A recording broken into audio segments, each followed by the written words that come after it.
Vienen para acá.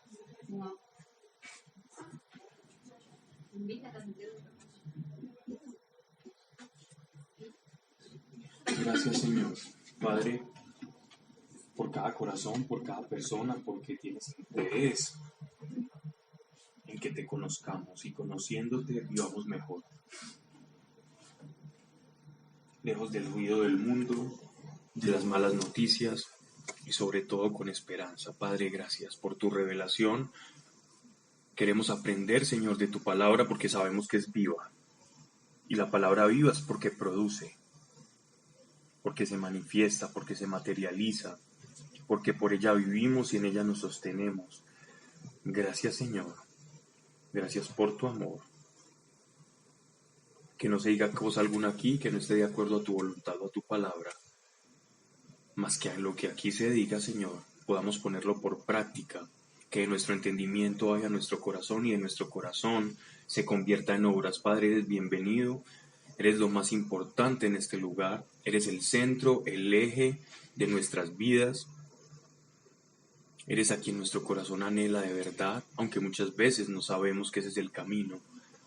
Pero hoy, Padre, lo reconocemos acá, delante de ti y de tu presencia, que anhelamos y que invitamos para que permanezca con nosotros.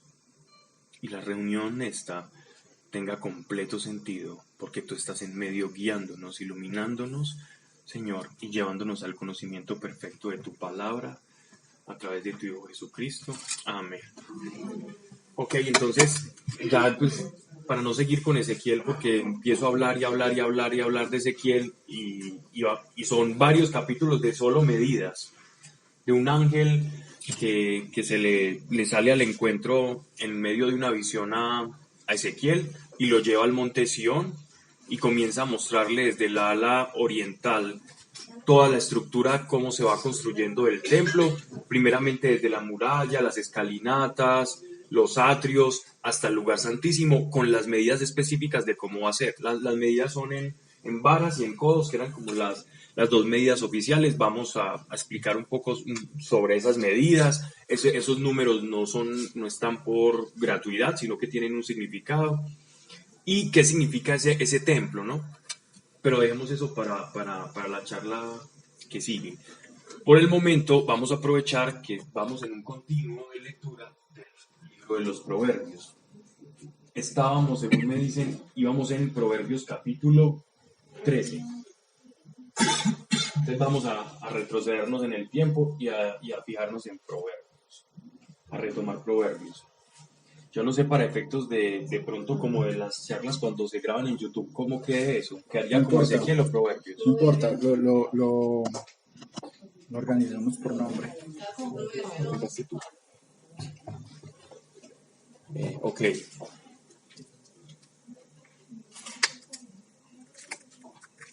Perdón. Excelente. Bien, proverbio, la esencia o el sustrato de proverbios, como la savia vital del libro de los proverbios, es la sabiduría. El libro de los proverbios es como si fuera un ser viviente que está nutrido por la sabiduría. Así que el protagonista en proverbios va a ser la acción de una persona que ha alcanzado sabiduría. Y la sabiduría es un rasgo espiritual del Señor. Hay una diferencia muy grande, y lo expresábamos al principio de este libro, pero que cabe como resaltar y traer a colación, y es que hay una diferencia muy grande entre la sabiduría y la inteligencia. La sabiduría y el coeficiente intelectual no necesariamente tienen que ir de la mano. Puede ser una persona con un coeficiente intelectual altísimo y completamente necio. No son cosas que necesariamente van de la mano. O al contrario, el caso contrario. Tú puedes ser muy sabio y tener un coeficiente intelectual no tan alto. O como dice aquí el estimado Daniel, o muy bruto. Que es lo mismo, ¿cierto? En otras palabras. Que de hecho hablábamos incluso del padre, ¿recuerdan la anécdota sobre del padre que les conté, sobre el cura de Ars? ¿Recuerdan? Que él no podía graduarse de teólogo porque siempre perdía latín. siempre perdía esa materia y todas las sintaxis del latín. Entonces él va donde su superior y el superior le dice, bueno, ¿usted qué vamos a hacer con usted? Y entonces él dice, mire, si Sansón con el esqueleto de un burro mató 1000 filisteos, Dios que no hará con el burro entero. Y con eso ya con eso le dieron vía libre. Eso es una respuesta muy sabia, ¿no? Era un hombre que no superaba el latín. Era un hombre que sabía y conocía la providencia de Dios. Y gracias al cura de Ars se convirtió toda una población, las cantinas se cerraron. Y la historia, lo invito a que la lean, es muy bonita. Bien, entonces, en ese orden de ideas, vamos al capítulo 13, donde se nos va a hablar también de esta sabiduría, pero personificada por un hijo que es sabio. Dice así, versículo 1, el hijo sabio ama la corrección, pero el petulante no escucha la reprensión.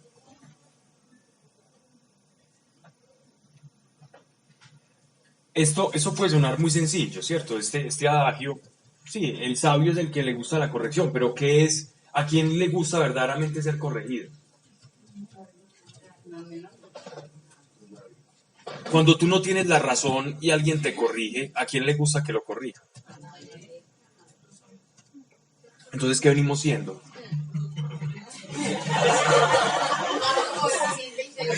No. Necio. Lo contrario al sabio es el necio. Lo contrario a la inteligencia es el bruto. Si el sabio ama la corrección, entonces el necio ama la adulación, que es lo contrario. Entonces, ¿quién ama verdaderamente la corrección? Y estamos hablando, sabio, si yo camino con el Señor, es inevitable que yo toque las periferias de la sabiduría. Si yo soy hijo de Dios, yo me tengo que encontrar con la sabiduría misma. Yo no puedo ser un creyente y estar aparte de la sabiduría.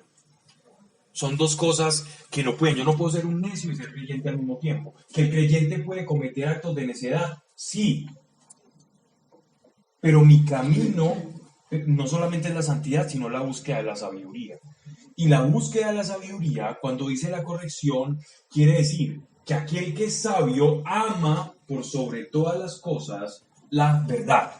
Si yo no me molesto por ser corregido, quiere decir que yo no quiero estar en el error. Y si yo no quiero estar en el error, por lo tanto, soy alguien que procuro caminar en la verdad.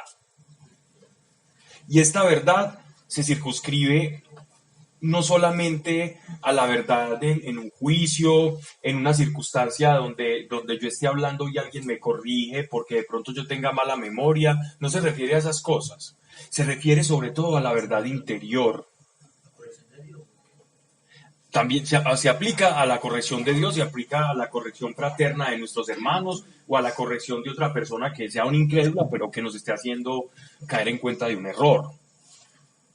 Aquí lo importante es, ¿cuál es esa condición del sabio al amar la corrección? Que es un buscador de la verdad. Y la verdad comienza en el interior. Nosotros somos especialistas, somos magos del autoengaño. Somos magos del autoengaño todo el tiempo. Queremos justificar nuestras acciones. Entonces yo tengo un pensamiento malo sobre algo e incluso puedo utilizar las escrituras para avalar ese mal pensamiento que tengo sobre alguien. Y quiero estar siempre engañado. Nosotros tenemos esa tendencia o a creernos buenos o por lo contrario, a creernos que somos muy malos y engañarnos también con eso. O con culpas que no son nuestras. Eso es engaño, eso es no querer ver la verdad. Si nuestro Señor nos dice, y Él es la verdad, que Él ha perdonado todos nuestros pecados, pasados, presentes y aún aquellos que Él ya sabía que íbamos a cometer, y que Él no se acordará de nuestros pecados pasados, y que los pondrá, como dice el profeta Isaías, que para Dios serán así sean como el rojo carmesí. Él va, para Dios, esos pecados del pasado, de aquel que se ha arrepentido, son como la blanca lana, que Él los pone como si los tirase con una piedra que por el efecto de gravedad, esa piedra comienza a descender hasta el fondo del mar y ya nadie tenga más recuerdo de ella. Si Él dice eso y creemos que Dios dice la verdad, ¿por qué aún sentimos culpa de cosas del pasado si decimos que Dios dice la verdad? Entonces a veces ciertas culpas que nos persiguen, que nos acechan, la culpa siempre va encaminada hacia cosas del pasado. Uno no puede sentir culpa de lo que no ha hecho. Entonces, de estas culpas, si yo estoy todo el tiempo experimentando esa culpa, quiere decir que yo no estoy caminando en la verdad. Así que mire que muchas veces el autoengaño actúa en contra de nosotros a tal punto que creemos ser buenos o ser más sensibles por tener culpa, pero estamos haciendo todo lo contrario, nos estamos haciendo daño al no creerle la palabra a Dios, al no creerle la palabra a Él de verdad. ¿Sí me están siguiendo en lo que estoy hablando? Entonces, si el sabio es aquel que busca la verdad no va a rechazar una verdadera corrección. Porque el que la verdad busca, que quiere ser corregido cuando está caminando en engaño, bien sea un engaño sobre la palabra de Dios y sobre su propia vida, sobre una circunstancia interior o sobre cualquier aspecto de la vida. El hijo sabio ama la corrección, pero el petulante es el soberbio, ¿no? No escucha la reprensión. Así que aquel que camina en el engaño y que procura caminar en el engaño es soberbia. La soberbia se disfraza, la soberbia es especialista en disfrazarse de humildad. Yo esto lo he contado algunas veces y es que hace años, yo no recibía, digámoslo así, como un centavo de nadie. Y yo me jactaba un poco de decir, yo tenía mi negocio de textiles, yo pagaba todos mis viajes, las conferencias, todo lo que hacíamos en aras de la evangelización. Y yo me sentía muy bien por eso. Yo decía, mire, no es que no le toque pedir un peso a nadie, que nadie diga que Pablo Velázquez le pidió algo, sino todo lo contrario. Y decía, es que todo esto es gratis, todo esto es gratis. Me jactaba de eso y una vez se me acerca un hombre, un empresario, y yo había estado dando unas charlas y esto en unas empresas de él. Luego me invita en su casa a partir con su familia y él me dice, bueno Pablo, yo te quiero dar esto, yo te quiero dar este dinero, dame tu cuenta, yo te lo voy a poner. Y yo le digo, no, es que lo que yo hago, esto que hacemos, la evangelización no tiene precio porque nadie puede pagar lo que Jesús hizo por nosotros y lo que uno recibe de gratis, pues lo da de gratis. Y yo le dije, y el hombre me insistió mucho, y yo rechacé ese auxilio. Pasan algunos meses y yo tenía que hacer un viaje y por algunas circunstancias la provisión para ese viaje no la tuve y ya tenía una serie de conferencias y en ese momento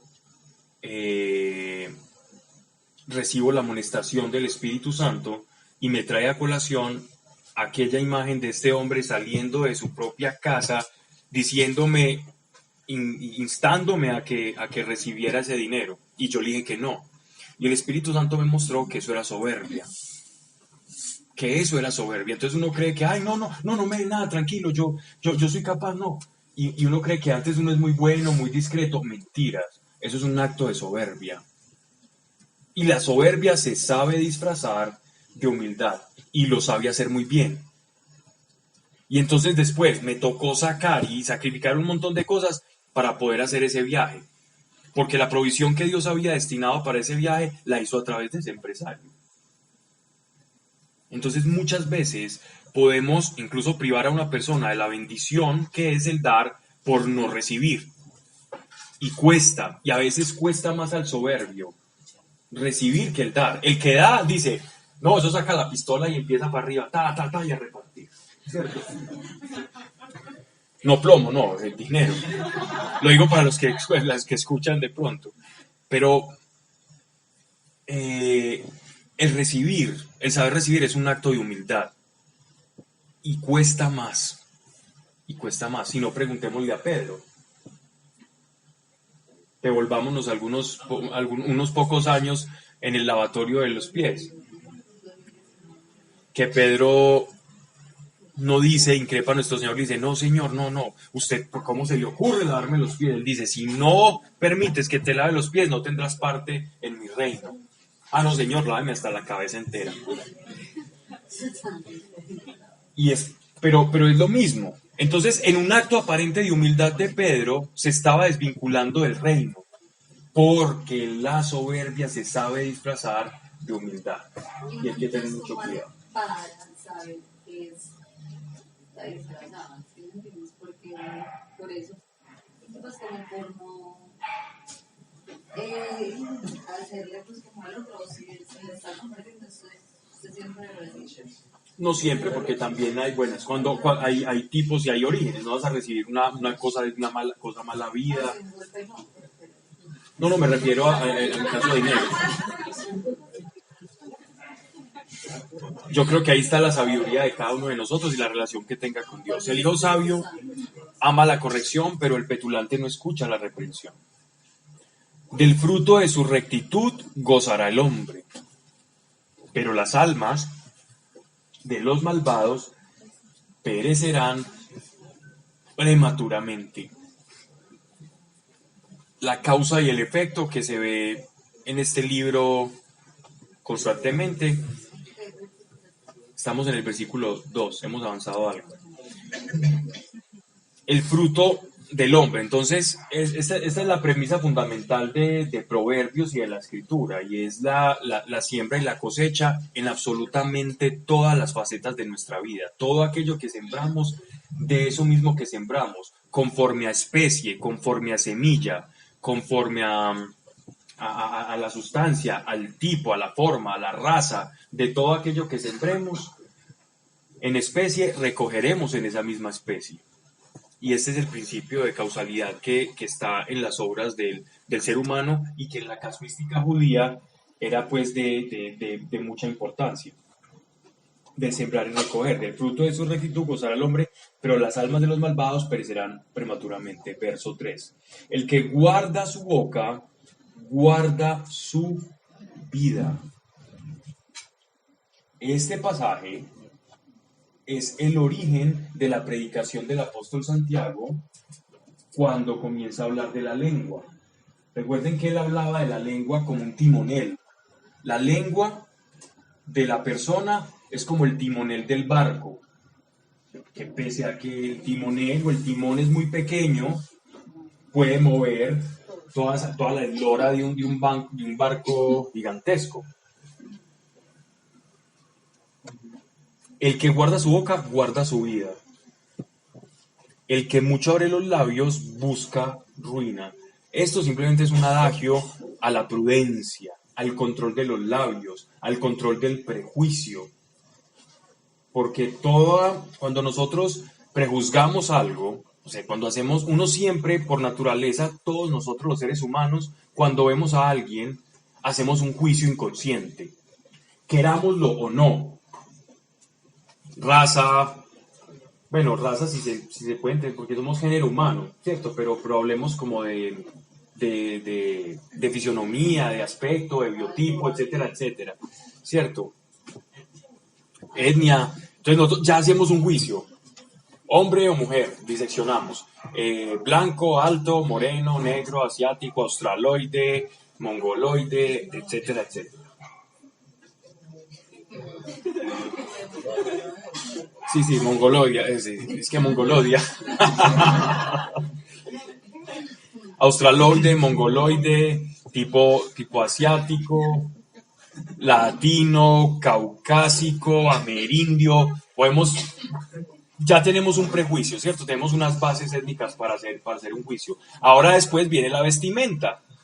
Tomamos la vestimenta, entonces ya hacemos un juicio. Pobre, hippie rico. Entonces vamos haciendo Sí. Y después cuando habla, entonces hacemos otro juicio. Estamos llenos de prejuicios. Y difícilmente conocemos a una persona por la primera impresión. Muy difícilmente. Pero estamos llenos de prejuicios. Ese prejuicio, mientras sea un prejuicio en el sentido psicológico, natural de la palabra, porque nosotros nos ubicamos en el tiempo y el espacio y conocemos a las personas y las medimos por las formas y todo eso, como un ancla visual, está muy bien. Cuando hacemos un juicio moral sobre una persona sin conocerla, es muy delicado. Y aun si lo hacemos, por favor, guardemos nuestra boca de emitir un juicio sobre esa persona.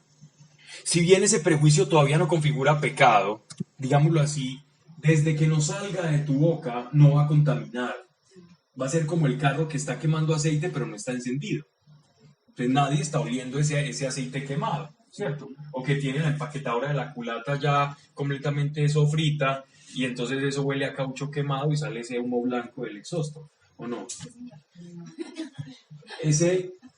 Cuando ocurre eso, ya empezamos a contaminar y en vez de ser agentes de bendición, estamos siendo agentes de completa maldición para los demás. Y es precisamente eso lo que nos tenemos que guardar. Entonces, dice que el que guarda su boca, guarda su vida.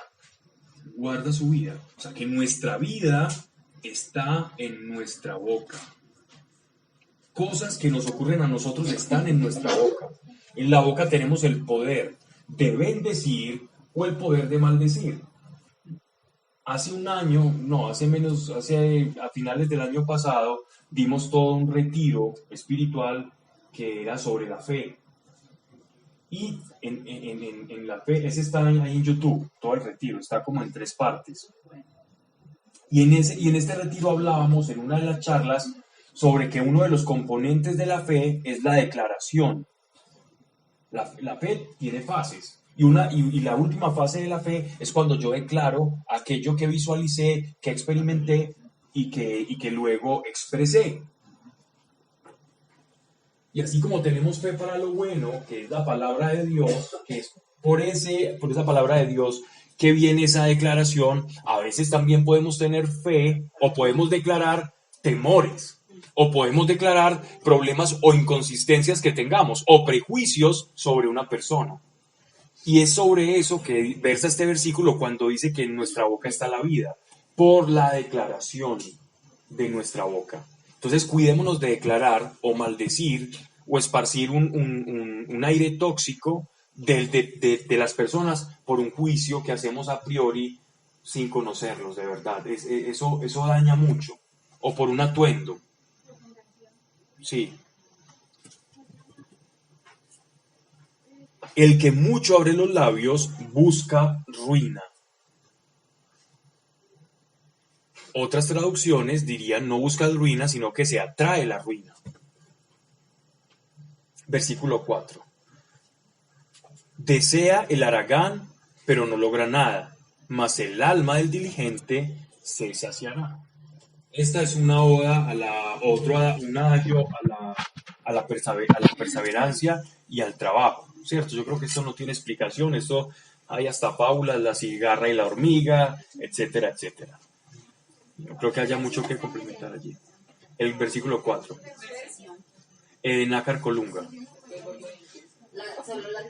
¿Te suena muy diferente? Demasiado. Sinonimia nada más. Ok. Si quieren cambio mi versión, pues.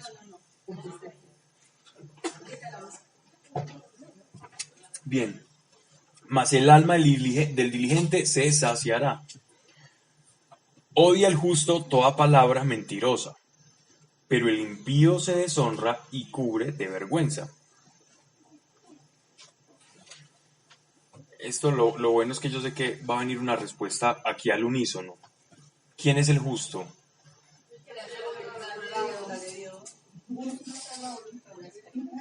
Muy bien. Entonces, quien procura hacer la voluntad de Dios va a detestar, le va a fastidiar la palabra de mentira. Y miren, y aquí voy a hacer un alto. Incluso las propias. Cuando tú has sido justificado por la sangre del Cordero, es decir, Dios te declara justo, no por tus méritos, sino por los méritos de nuestro Señor Jesucristo, y te llama, tú eres justo. Entonces, dentro de mí comienza a procurar, a desarrollarse esa búsqueda de la verdad, que es una acción implícita del Espíritu Santo. En todo buscador de la verdad, o todo aquel que busque la verdad, tiene una acción implícita del Espíritu Santo, incluso los no creyentes que buscan la verdad, como de manera genuina, que no buscan el engaño, que no buscan tener la razón por encima de otra persona. Aquel buscador que dice, yo quiero la verdad, yo quiero saber si Dios existe o no, pero no tengo pruebas, pero yo quiero saber. Y no de antemano niega la posibilidad de su existencia y sigue buscando. En ese buscador hay una acción implícita del Espíritu Santo que llama y actúa en este mundo a que toda la creación busque y vuelva al Creador. Recuerden cuando leíamos por allá el libro de los Romanos, la carta del apóstol Pablo a los Romanos, en unas expresiones que se conocen teológicamente como los ayes del Espíritu, que son gemidos que el Espíritu Santo hace. Hay un gemido del Espíritu Santo sobre el creyente, hay un gemido del Espíritu en la misma creación, como si los animales, la creación y todo lo que existe en este planeta estuviera gimiendo y vibrando, esperando el momento de su redención final, en que el Creador se descubra completamente su plan y que volvamos a estar sintonizados y sincronizados con la voluntad del Creador, del Padre. Es como si el mundo estuviera expectante de eso. Los ángeles están expectantes de que esto ocurra. Nosotros como creyentes aún más estamos esperando por esa redención final en la que nos unamos al Padre que nos llamó y nos redimió.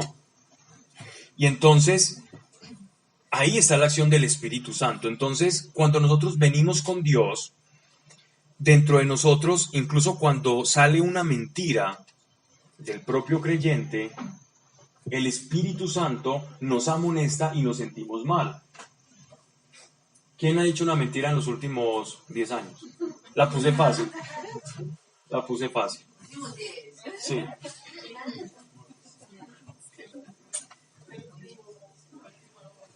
Últimos dos años. Yeah.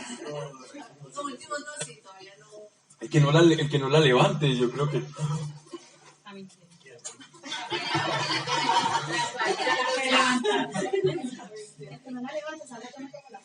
Sí. Entonces, y cuando hemos mentido, ¿cómo nos hemos sentido? Como creyentes, ¿cómo nos hemos sentido?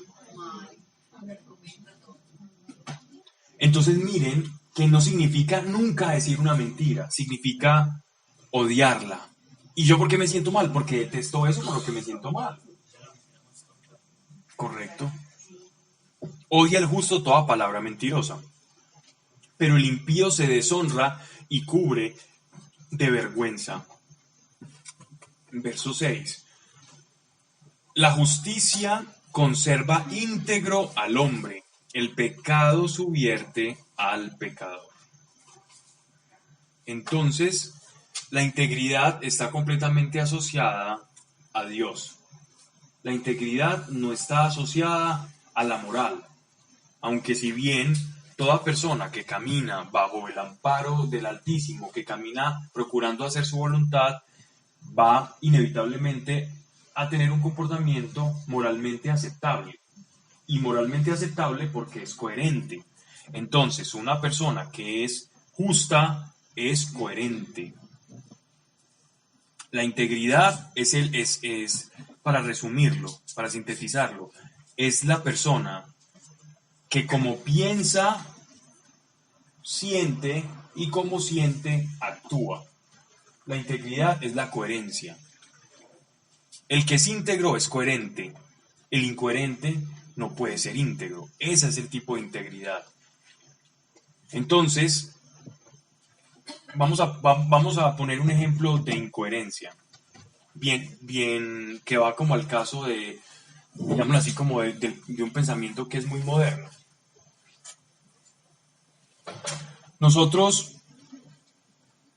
Yo he conocido personas que aseguran o aseveran, y yo sé que ustedes también, ser ateos. Y declaran sobre la inexistencia de Dios. Y más parecen predicadores fanáticos del ateísmo que incluso de del deísmo, de decir que existe algo. Por lo menos uno ve que el agnóstico dice, "Mire, yo tengo una duda, no sé, no tengo pruebas, pero no puedo afirmar su no existencia. Sería yo demasiado presuntuoso y anticientífico si no tengo pruebas". Esa persona puede ser más sincera. Pero vamos al caso de aquel que ha negado la existencia de Dios. Y alguien que se haya declarado ateo. Y esta persona declarada atea, tú la veas escribiendo poesía, cartas de amor a su esposa, diciéndole a sus hijos cómo se tienen que comportar bien, pagando sus impuestos y haciendo, digámoslo así, todo lo humanamente moral de forma correcta. Donaciones a los pobres, un filántropo, y todo. Uno dice, wow, qué vida la de imitar de esta persona. Pero entonces si uno se acerca y tiene una conversación, que yo la he tenido con personas de este tipo, y les preguntas, bueno, ¿tú en qué basas esa bondad? ¿Por qué le das a los pobres? Si no existe Dios. Es que estés tonto, pues que hay que ser bueno. ¿Y por qué hay que ser bueno? Pero explíqueme de dónde viene esa necesidad suya de bondad. Y me dice, no hay bueno ni malo, todo es relativo. Y digo, bueno, si no existe Dios, entonces, ¿por qué no actúa usted bajo los principios de la ley del más fuerte, que debería ser como el principio ateo por antonomasia? Es decir, usted aproveche, viva, estafe, pase bueno, no se sacrifique por los demás, porque no existe nada, no tiene nada que ganar. De hecho, sería más inteligente y más vivo obedecer a la ley natural de la selva, del más fuerte, del refrán paisa de que el vivo vive del bobo. Y ahí usted va a ser un ser superior, naturalmente superior, porque los va a dominar a todos. Eso es lo que debería hacer. Dígame de dónde viene ese principio moral. Y entonces empiezan a buscar de dónde viene eso y dicen, no, eso es un instinto de conservación social, porque es mejor vivir bueno que mal. Es mejor, haciendo esas cosas uno vive mejor. No, usted no vive mejor dándole a un pobre. ¿O acaso usted dando eso está redimiendo algunos sentimientos de culpa? ¿O qué está queriendo ganar? Y entonces empiezan a patinar y comienzo a decirles, bueno, y si vos estás triste, ¿por qué no te matás? Porque vivís una vida que es maluca, vos sabes que te vas a morir algún día y te vas a envejecer y vas a tener achaques, ¿por qué no te matás? Eso es lógico, eso es lógico. Si uno está aburrido en un mundo que no tiene sentido y que somos producto del caos, pues, hombre, durmamos, es más bueno estar dormido que aquí afrontando una vida. El mundo, de hecho, es hostil al ser humano. Desde que tú naces, el mundo te es hostil. Como seres humanos, el mundo está en contra nuestra. Saque a un bebecito al aire libre, aquí en un morro, y verá cómo sale lleno de picaduras, después infectado, el pobre niño, es hostil a nosotros. Nos tenemos que vestir, tenemos una cantidad de somos demasiado frágiles, nos enfermamos con cualquier cosa. El mundo es como si estuviera en contra de nosotros. Porque, ¿para qué luchar si no existe nada más? No existe una trascendencia.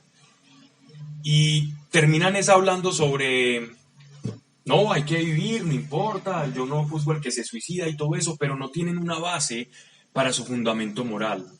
Porque no quieren aceptar que para poder hablar de moral o de principios morales, tengo que hablar de principios concatenados o encadenados que el uno me vaya llevando hasta alguien, hasta un creador.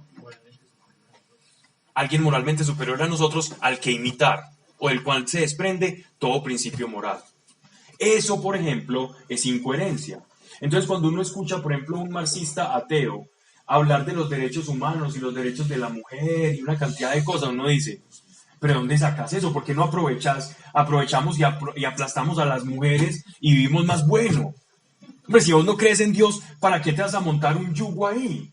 ¿Por qué no apoyamos a las mujeres como es mejor? Pero eso es un pensamiento coherente.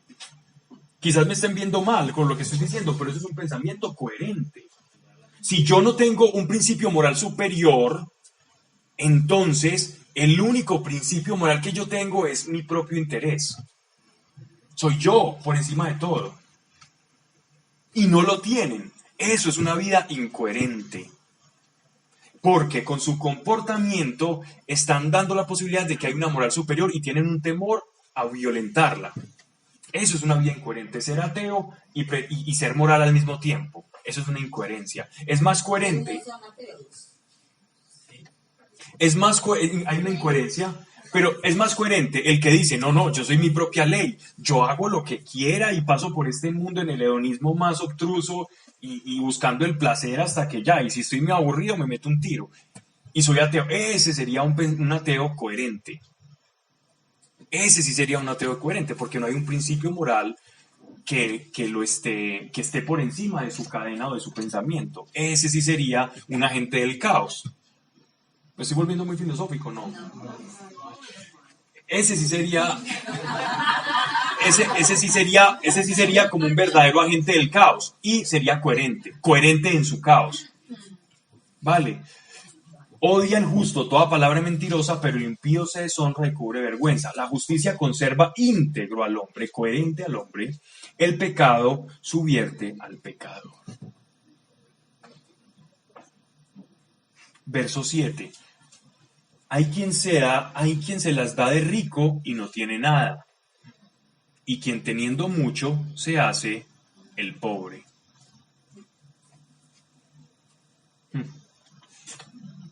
¿Cuál es el ejemplo más grande de esto en las Escrituras? ¿Quién dijo eso? Jesucristo. Y se hizo aún inferior a los ángeles. Aún inferior a los ángeles caminó entre nosotros. Dios mismo encarnado habitando un cuerpo, con sus deficiencias, con su fragilidad, inferior a los ángeles. Teniendo mucho, Él se hizo pobre para la riqueza de muchos. Con su pobreza, Él nos hizo ricos a todos nosotros. Hay quien se las da de rico y no tiene nada. Es decir, esa es la riqueza material, pero la pobreza espiritual. Porque la riqueza material es no tener absolutamente nada. Hemos hablado de la posesión. La posesión bíblica, si bien va encaminada hacia el obtener bendición y riquezas en esta vida, hay una posesión bíblica que el Señor nos matiza en el Evangelio y es la riqueza del Espíritu. Entonces, de acuerdo a esa riqueza en el Espíritu, vamos a ver cuál es la posesión bíblica. La posesión, hablando en términos legales, respecto de qué verdaderamente me hace a mí un poseedor de algo. Y lo único que yo puedo tener en esta tierra es todo aquello que yo me pueda llevar de ella. Lo único que me pertenece a mí de esta tierra es lo que yo me pueda llevar. Pensemos aquí entre nosotros, miremos de acá qué nos vamos a poder llevar de esta tierra. Pensemos, meditemos, ¿qué nos vamos a llevar?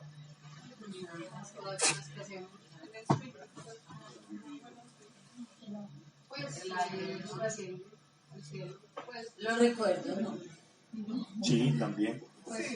Sí. Pero no sería la mejor de las posesiones, pues, pero también. El conocimiento de Dios. También. Los frutos. ¿Qué nos llevaríamos nosotros? Ciertamente, y a esto va por esto hice la pregunta, nada de lo que ven nuestros ojos. Nada de lo que ven nuestros ojos y sienten, valga la redundancia, nuestros sentidos, nos vamos a llevar. Ahora, cambio la pregunta. ¿Qué es lo que más nos preocupa en esta vida? Lo que vemos. Lo que vemos y tocamos. ¿Qué motiva el 99% de nuestras oraciones? ¿De qué tipo?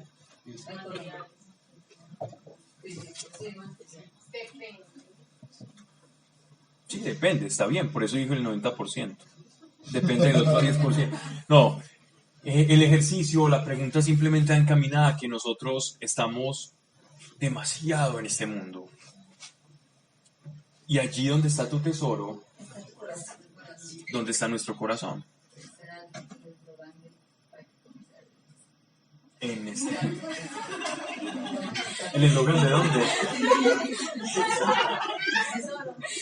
¿El de dónde? ¿Dónde está tu tesoro? Allí donde está tu tesoro, está tu corazón. Miremos dónde está nuestro tesoro, por lo tanto vamos a saber dónde está ubicado nuestro corazón en el escalafón espiritual. Y ahí ya nadie nos tiene que decir, solo hagámonos esa pregunta, hagamos la comparación y cotejemos. Estoy más de este lado, estoy más de este lado, ¿qué es lo que más me perturba? Y ahí voy a poder hacer una gráfica de dónde estoy yo ubicado en el espíritu. Hay quien se las da de rico y no tiene nada, y quien teniendo mucho se hace el pobre. El rico con sus riquezas puede rescatar la vida, pero el pobre no tiene con qué rescatarse. ¿Quién es el rico acá?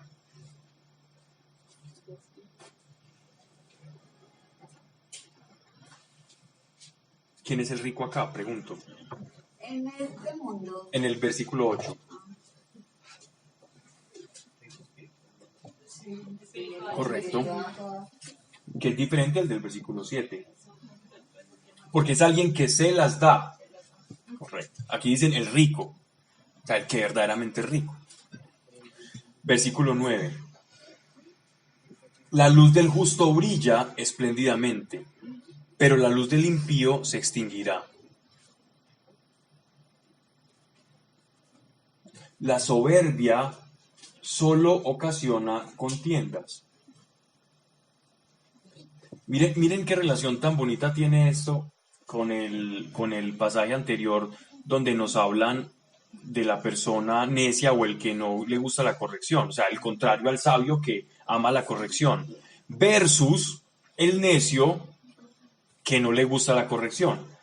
Decíamos que el necio es soberbio, ¿verdad? Porque no busca la verdad. Entonces, el soberbio es aquel que regocija en su mentira y la hace pasar por encima de los demás, aún sabiendo que está errado, solo por el hecho de no ser controvertido o que no le gusta. Entonces, el soberbio, para sostener la mentira, la tiene que defender. Hay dos cosas que pueden hacer a una persona volátil o, digámoslo así, como que sea muy, muy tendiente a las contiendas, a ser peleonera, pues. Hay dos razones que subyacen a un peleonero, o que están detrás de un peleonero, de una persona que siempre está en discusiones, que siempre está enfrascada en discusiones. ¿No les ha pasado que uno dice, no digan tal cosa porque entonces esta persona te va a contestar y se va a seguir, y si le volvés a decir, te va a responder 3 y 4 y cuántos pares son 3 moscas y va a seguir? De ellos hemos conocido muchos, que no se les puede decir algo porque empiezan un alegato terrible y unos debates donde ya se empiezan a alterar los sentidos. Estas personas son movidas por dos fuerzas. Una es el temor y la otra fuerza es la soberbia. Generalmente es más la soberbia que el temor, generalmente. Pero son...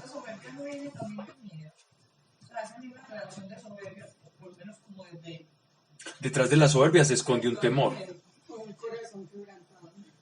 O un corazón que, de hecho, es un corazón quebrantado. Porque el temor nace en un corazón quebrantado. Si a una persona todo el tiempo, desde pequeño, lo opacaron, ¿cierto? Esto se da mucho a veces que sobre todo en nuestra cultura, que es muy matriarcal, se ha desprestigiado mucho la figura paterna. Bien. Han escuchado dichos como papá es cualquiera, papá es el que cría, papá es cualquiera. Ni papá es cualquiera, ni mamá es cualquiera. Papá es papá y mamá es mamá, dos figuras que se complementan para el sano desarrollo de un niño. Ante la ausencia de un padre o una madre, como nos constituyó el Señor, se pueden generar fácilmente quebrantos en el corazón, que es de lo que tú estás hablando.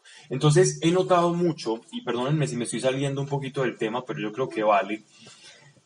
Personas, por ejemplo, que se han criado con una figura paterna muy, muy deteriorada, entonces es muy posible que comiencen a albergar miedos e inseguridades en ese corazón. Y la manera en defender ese corazón que es vulnerable es con agresividad. Y se vuelven contestatarios. Eso ocurre mucho. Entonces es muy fácil hacer esa lectura, incluso lejos de lo espiritual, simplemente desde ese corazón como se quebranta y se fractura y comienza a desarrollarse y todo eso. Y para defender esa posición de temor, entonces necesitan, necesitan compensar esa sensación de fragilidad, y la manera de compensarlo es pareciendo siempre tener la razón y marcando oposición, que aparentemente se ve como un acto soberbio, pero que la raíz o el génesis está en el temor. Por eso nosotros no podemos juzgar, porque quien ve el corazón es el Señor. Es el Señor el que ve el corazón. Y Él nos puede mostrar. Entonces nosotros no podemos juzgar. Nuestro deber es ame. No juzgue, ame. Y el que ama procura ¿qué? La verdad. El sabio procura la verdad. No procura quedarse con una sola imagen. Imagínense ustedes como las caricaturas que en realidad son una serie de placas que van pasando, de imágenes que van pasando, de fotogramas que van generando como ese efecto ilusorio de movimiento. Y nosotros nos quedamos con la primera imagen del conejito que se está moviendo ahí en la caricatura y no sabemos qué va a pasar. Así somos nosotros, y Dios ve todo el movimiento completo del corazón, de cómo se produjo.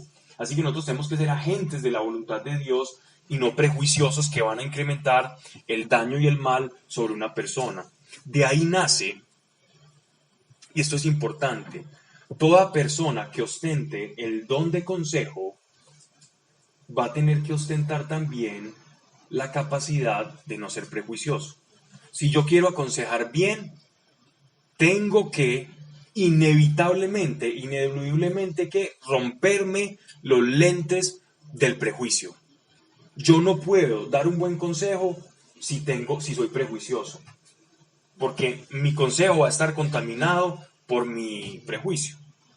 Así que tengo que tener completamente y estar abierto a la luz del Espíritu Santo. Y el Espíritu Santo muchas veces encuentra un dique, una barrera que no le permite actuar en nosotros para enseñarnos el corazón de una persona cuando estamos en una consejería, precisamente por nuestro prejuicio. Entonces uno, por ejemplo, como el consejo no da, porque ¿Correcto? ¿Verdad? Esa es la conclusión. que si uno habla desde su juicio. No, una cosa es juicio, otra cosa es prejuicio. Prejuicio es cuando yo hago un juicio antes de conocer. ¿Antes de qué? De conocer.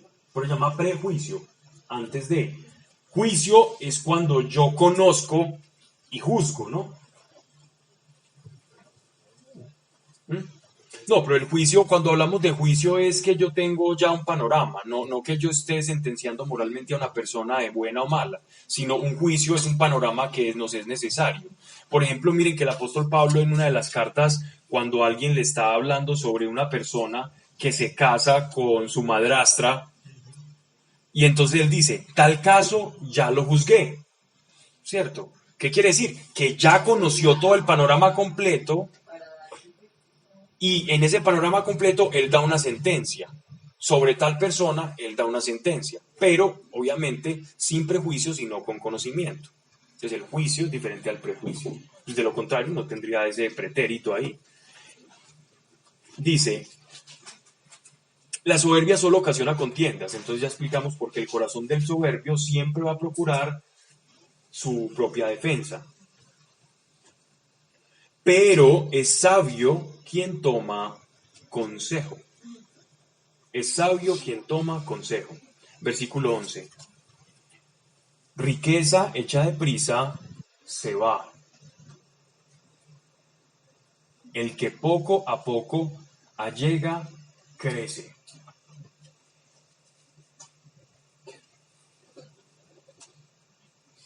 Esto tiene que ver obviamente con la siembra y la cosecha. No se puede sembrar deprisa y esperar a recoger inmediatamente. Entonces esto sí que se ve mucho en nuestra cultura y es fácil, ¿cierto? Cuando dicen el dinero fácil, ¿no? El dinero mal habido. No quiere decir que en una ganancia ocasional te ganes algo, entonces eso se te va a ir. No, no se está diciendo a eso. Se está refiriendo es a esa deshonestidad. Esperanza que se dilata aflige el corazón. Deseo satisfecho es árbol de vida. Esto es muy fuerte, esta palabra.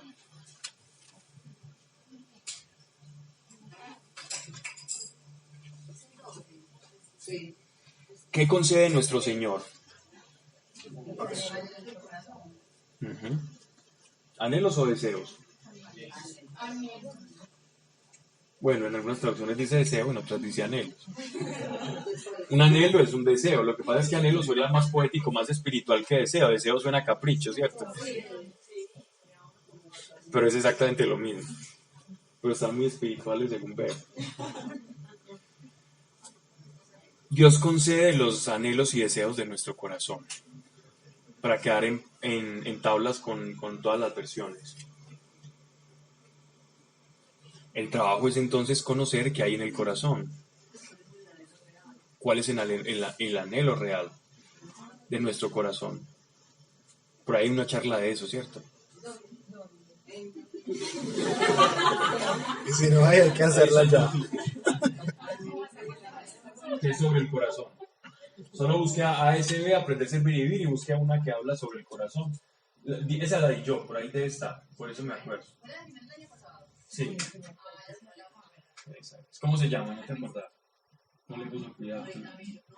No. No puedes decir la persona la manda de la cruz. Para no extenderme en eso, porque vamos a hablar de cuál es el contenido del corazón y verdaderamente cómo hallar a la luz de la palabra lo que verdaderamente anhela nuestro corazón. ¿Cierto? Sí, devolvete lo que quieras. En el principio era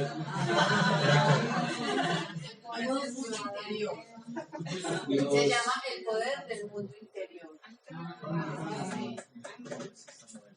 Dios le corresponde justificar nuestros pecados y a nosotros excusarlo o no. ¿Perdón? A Dios le corresponde justificar nuestros pecados y nosotros lo excusamos. O excusamos el ¿A qué te referís con justificar? Es que hay una justificación que es la que hace nuestro Señor, que nos declara justos por medio de la palabra. Otra es cuando yo los excuso, es decir, cuando yo utilizar la palabra justificar como excusa, es decir, yo justifico que voy a hacer esto, por ejemplo. ¿A qué te referís? No, si nosotros somos seres pecadores. Perfecto. ¿Cierto? Y nosotros como personas podemos ver al prójimo que comete cierto pecado. Okay. A nosotros nos corresponde a esa persona excusarlo por lo que, o sea, excusarlo como por las heridas que lo llevan a ese pecado. Y a Dios sí le corresponde justificar el pecado de él. Juzgarlo. Pues yo sé que Dios no lo juzga, él es el que juzga, pero sí, también lo justifica. Es que no entiendo cómo estás utilizando la palabra justificar. Quien dice a él lo perdona, pero... A ver, a nosotros, cuando nosotros vemos, digámoslo así, como creyentes, o un pecado en flagrancia hacia una persona que está ahí en infraganti, lo exhortamos, ¿cierto? No quiere decir que lo estamos juzgando, le estamos diciendo, ay, mira, te cambias, pero no lo haces quedar mal delante de todo el mundo, ¿cierto? Y es a Dios quien le corresponde, obviamente, juzgar. Nosotros no podemos tomarle en cuenta ese pecado. Eso es a lo que te referís. No, nosotros no corresponde exhortarlo y amarlo siempre. Eso sí, si ese pecado sí que es recurrente y contaminante, entonces te toca apartarte. Porque un poco de levadura leuda la masa. Entonces hay que tener cuidado con eso. ¿Cierto? Si estás en un grupo de personas, en un grupo de amigos, y primero empiezan rezando y después empiezan a tener como unos planes a irse de borracheras o qué sé yo. Primero se estaban edificando y después terminan emborrachándose, vos decís, ay, vení, no, esto no está bien, no deberíamos hacer esto. cada 8 días no nos tenemos que emborrachar, ni irnos con estas niñas, no. Estoy poniendo cosas que no pasan. La vida cotidiana. Ejemplos inverosímiles, cuasi imposibles. Entonces, ¿qué pasa? ¿Qué haces? Te separas y dices, no, lo siento, pero les decís. Preferiblemente al que está cayendo en ese pecado le decís personalmente. Si luego no te hace bien, llamas a otra persona y le dices, y después otra, y ya cuando no hace caso, definitivamente... Pero los creyentes, Pablo. Sí, claro, porque los creyentes se supone que no le van a prestar atención. Y cuando... Es decir, un bucero te insulta, no, señor, no digas esas palabras, no declares esas cosas. Como complicado. ¿Qué dices, Marianita? O sea, es que alguien me está preguntando y yo sé que alguien me está robando, ¿qué hago? No haga nada. Pues si no es un creyente, no haga nada. Depende, sí, porque si estás obligado por ley, ¿cierto? Ey, no robes. ¿Te estás obligado a qué? Eso puede ser omisión, ¿no? Claro, claro. Si es trabajo, lo que dice que denunciar. Eso puede ser omisión. Si es Es un que trabajo. a Dios lo que es de Dios. Pero si yo no tengo nada que ver y veo a alguien que está robando. Es una persona con la que puedes tener, con la que tener relación, etcétera, etcétera. Luego el judío del samaritano. En un contexto laboral, no se le puede condenar, pero... Le decís lo que acarrea el robo. Yo sé lo que está, usted lo que está haciendo es robarse a sí mismo y trayendo maldición sobre sí. Pero igual uno también. Y si está en tu fuero o está dentro de tu cargo, dentro de tu esfera, denunciarlo para que eso no ocurra, porque hay un detrimento patrimonial, porque le está haciendo daño a alguien, hay que hacerlo. Hablarlo con el primero, claro. Pero ahí a los que se entienden. ¿Cómo? De otra punto de vista, pero se entienden que uno los está llamando. Correcto. Sí, porque es que el robo es ya incluso raya también en lo legal y lo ilegal. Y se supone que uno de los principios fundamentales del derecho es que es el principio de moralidad, ¿cierto? No, y también es como poner en riesgo su trabajo. Pero eso queda pues como a discreción de cada persona, ¿no? Eso más allá de si Dios dice o no, es como a discreción de cada persona, pero hay cosas que lo correcto es lo correcto para todos. Esperanza que se dilata, aflige el corazón, deseo satisfecho, es árbol de vida. Les invito a que escuchen esa charla. El poder del mundo interior. Y ahí hablamos de lo que es el corazón y tocamos este punto sobre los deseos del corazón.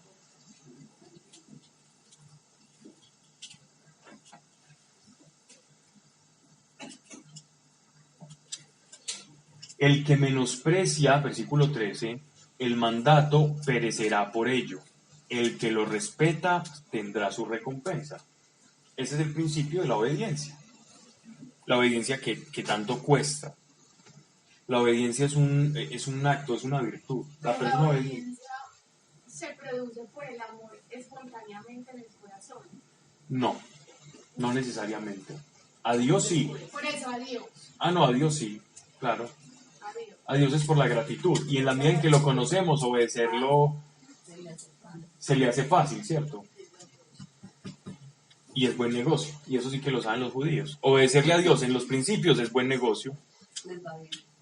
Es que Él lo dice, tengo en mi mano la vida y la muerte, escoge la vida, te conviene la vida. Él lo dice, Él pongo balanza sobre ti. El que menosprecia el mandato perecerá por ello, el que lo respeta tendrá su recompensa. Es decir, están haciendo un elogio hacia la obediencia. Versículo 14. La enseñanza del sabio es fuente de vida para huir los lazos de la muerte. La sabiduría es vida, es vida. La muerte en este contexto todavía no es una muerte espiritual. Aquí hablan directamente de la muerte física. Como la persona sabia para el semita era como una manera de prolongar su propia vida y su salud. Verso 15. La cortesía concilia la gracia.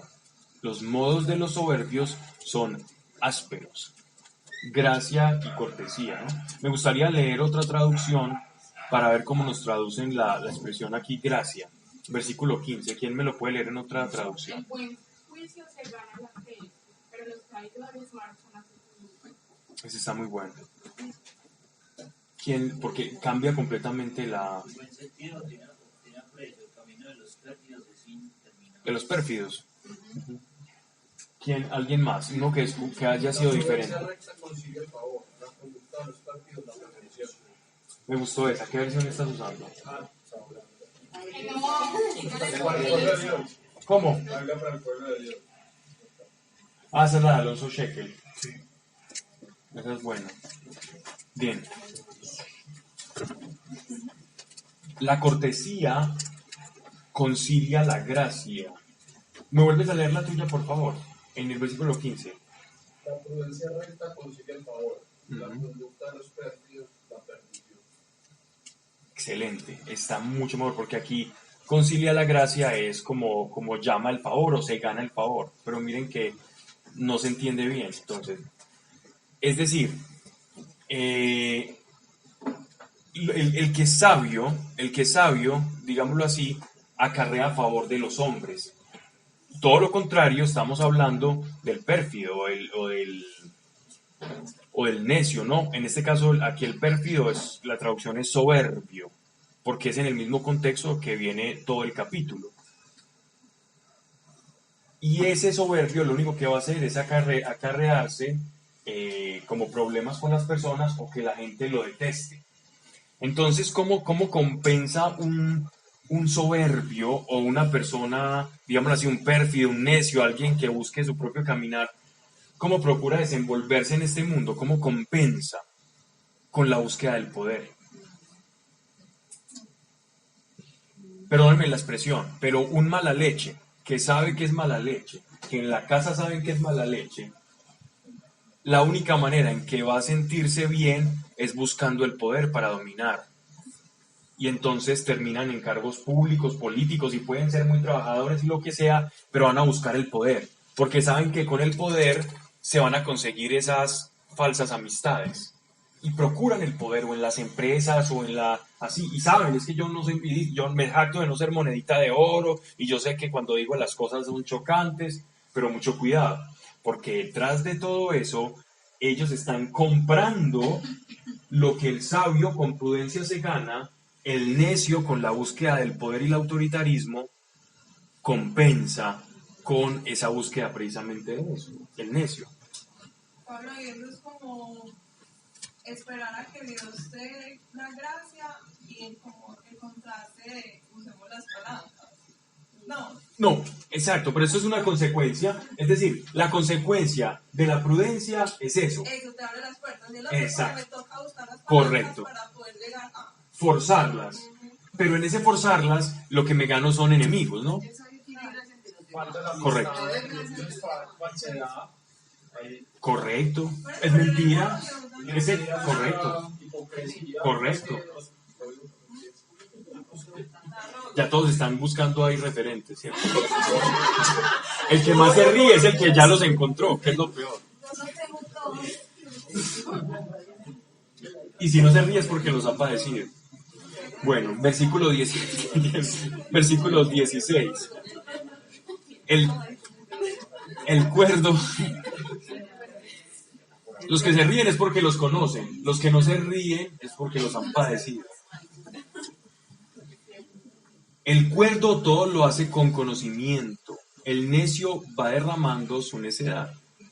Es la consecuencia, es lo que destila del ser, ¿no? Un mal consejero precipita en la desgracia. Esto es súper delicado, miren.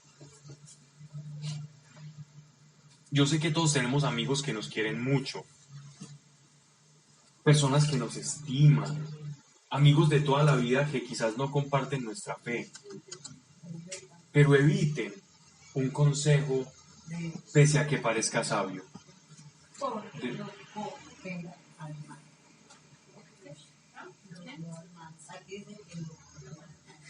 Porque si yo no tengo un principio de Dios que es su palabra y su verdad, entonces, ¿de dónde va a salir el consejo de aquel que me esté aconsejando? Si no va a estar contrastado con la palabra de Dios.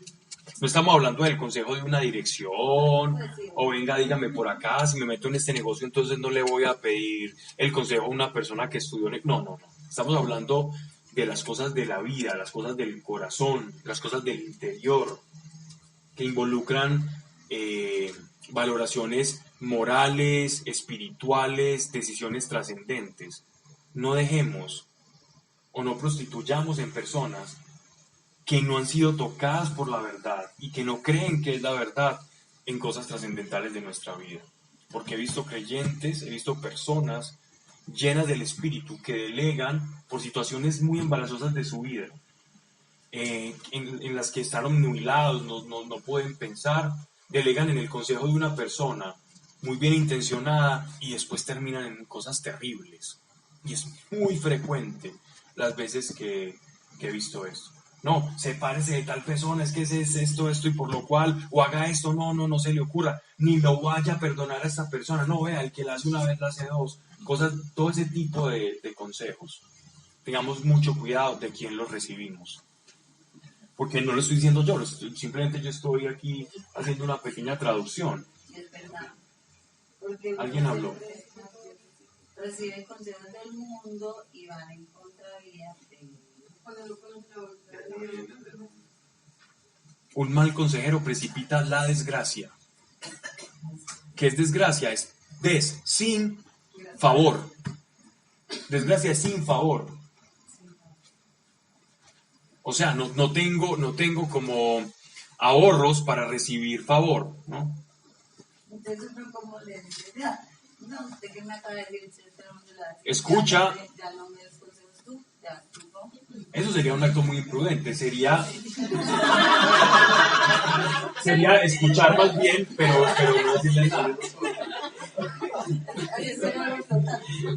Cerebro flotante, me gusta eso. ¿Habían escuchado alguna vez eso del cerebro flotante? La camisa con las genialidades del sombrero.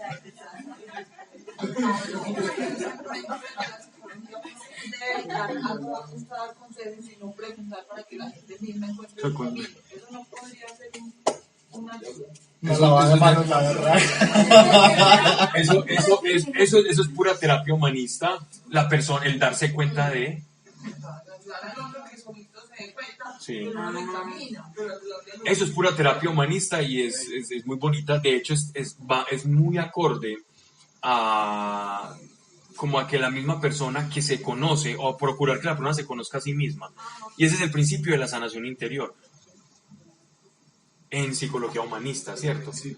Pero si tú tienes eso y tienes al espíritu, entonces es una bomba para bien, pues. Es decir, okay.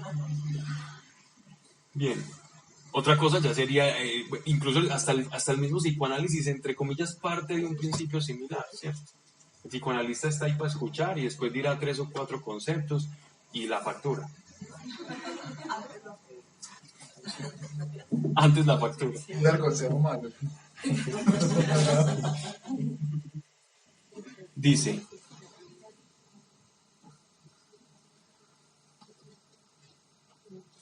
ve con los sabios y te harás sabio. Al que a necio se allega, le alcanzará la desdicha. Es lo que hablábamos del grupo de amigotes.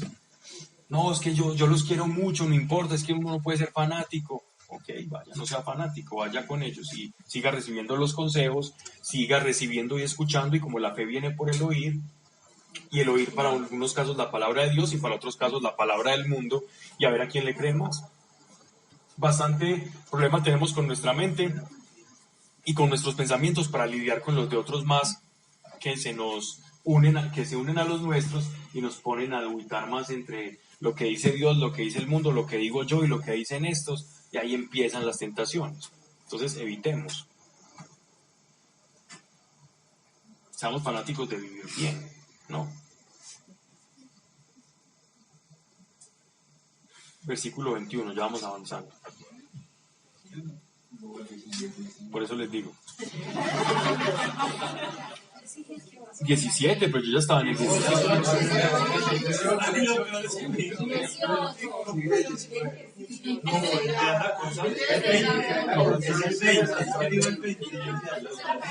Miseria y vergüenza para el que desdeña la corrección. Esto ya es como una síntesis de todo el capítulo.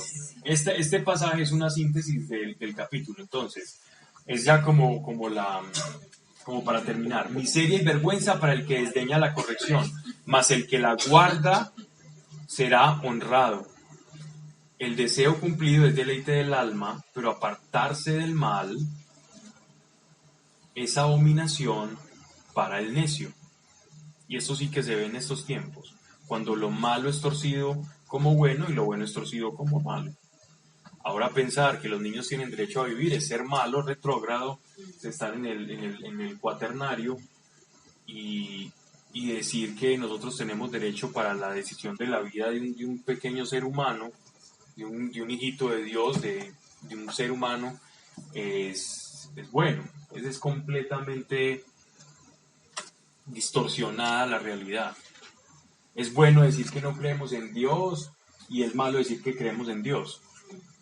Ahora es malo decirlo en público. Cuando alguien profesa su fe públicamente, cuando ostenta alguna dignidad de un cargo público, ostenta un puesto, etcétera, etcétera. No, esas cositas guárdeselas para usted. Pero confesar tu fe en público, eso es muy ñuco.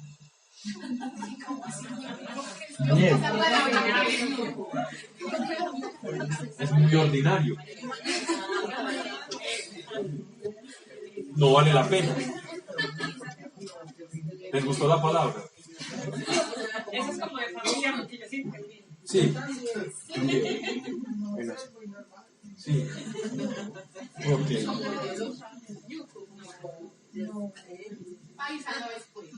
¿Cómo van a ver, Mari? Las paisas no son ustedes, mija. Pero lo digo todo. Bien. Entonces, hablar o expresar. Sí. Esa es castigo.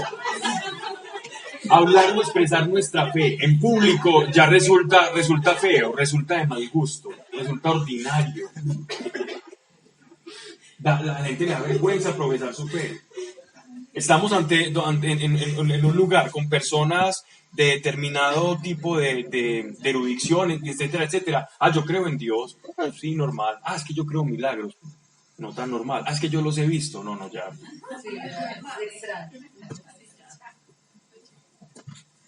Nos avergonzamos de nuestro Señor. ¿Y qué dice Él?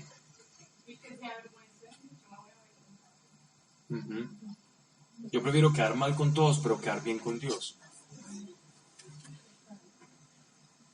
Una vez le preguntaban a alguien, venga, era un candidato hace tiempos, que iba a ser presidente de una nación. Venga, ¿usted qué piensa de Dios? Y él no lo pensó. Él la tenía en la punta de la lengua y él dice, ¿cómo se le ocurre hacerme esa pregunta? ¿Por qué no me la cambia? ¿Por qué pensará Dios de mí? Eso es lo que verdaderamente a mí me importa. Y me impactó mucho eso, porque wow, no se avergüenza de Dios. Obviamente no queda. No. Ahorita te digo.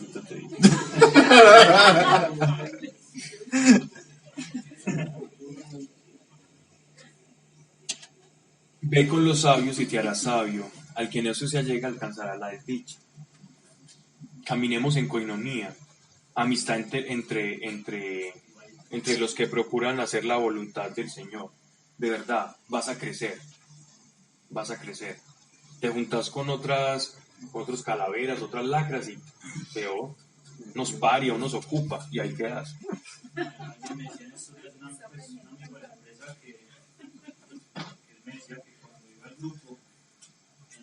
Algo muy diferente a lo que sentían en otras partes. Entonces, muy bacano escuchar como ¿Alguien nuevo? Sí. Mira, cuando llego a la casa me siento como en paz, siento como una tranquilidad diferente.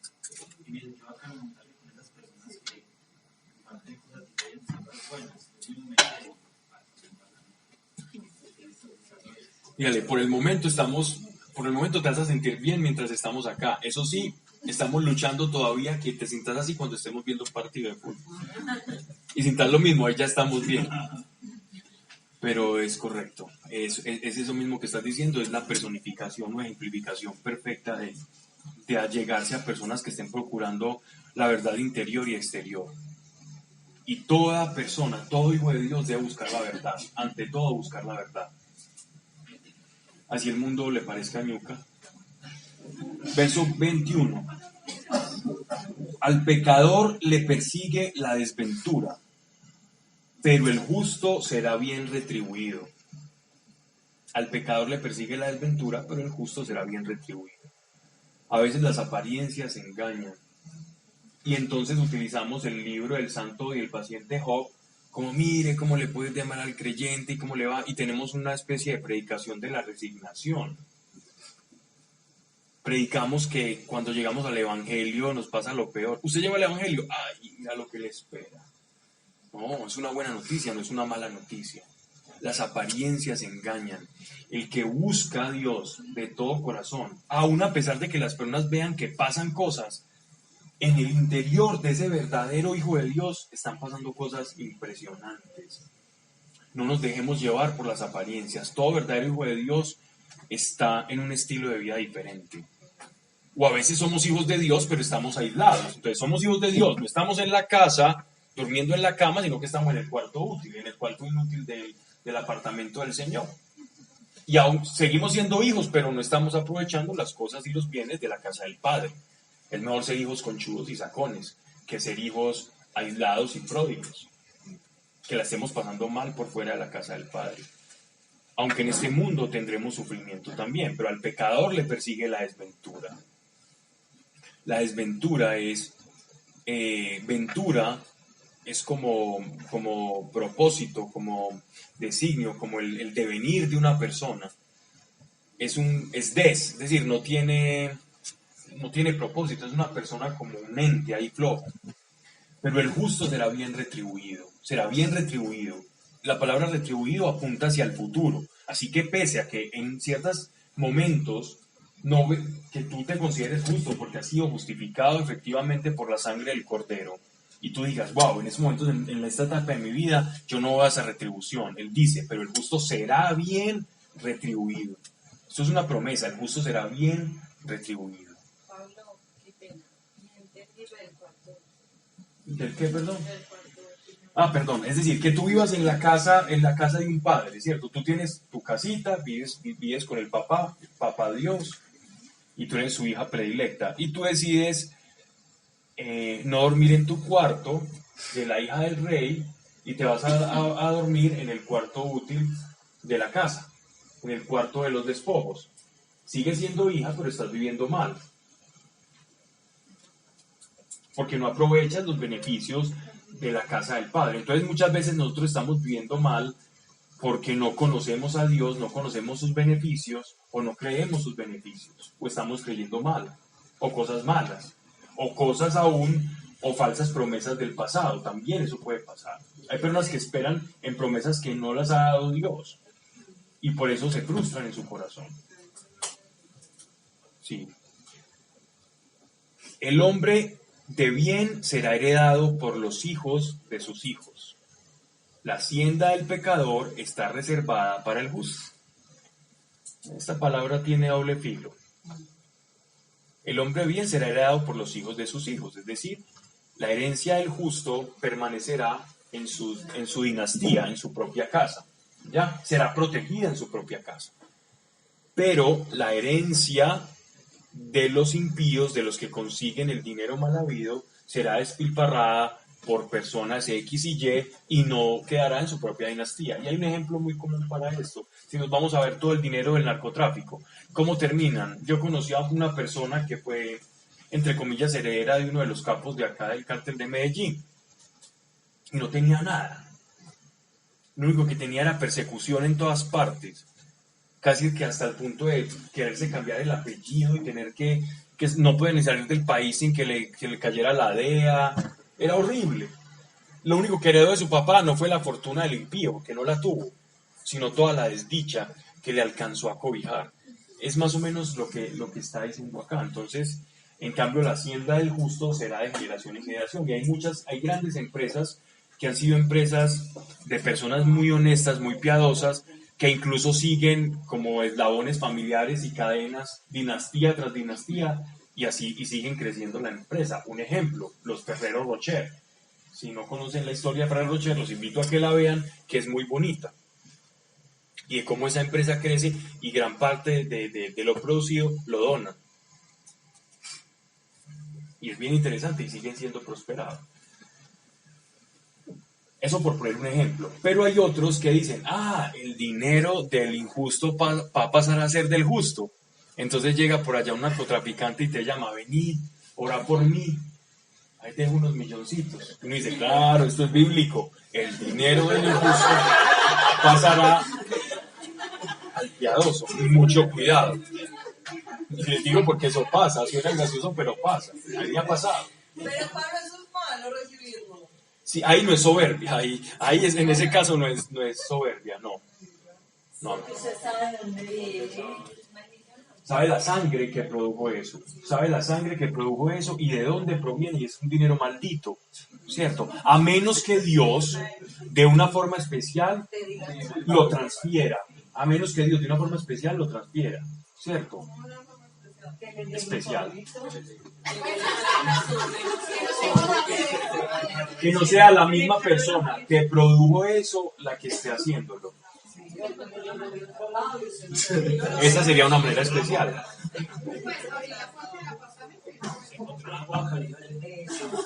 Le dio un golpe de rabia a la pared, resulta que tenía un doble fondo y cayeron todos los dólares de los años 80. Yo para qué tengo este dedo pequeño del pie, aquí, pum.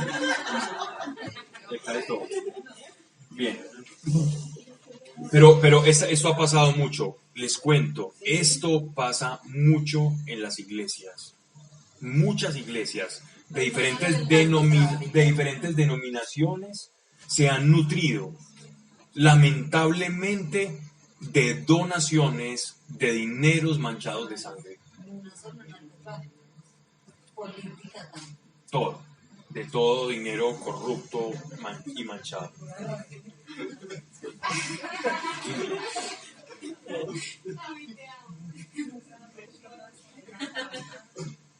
Eso dicen las primeras 2 horas.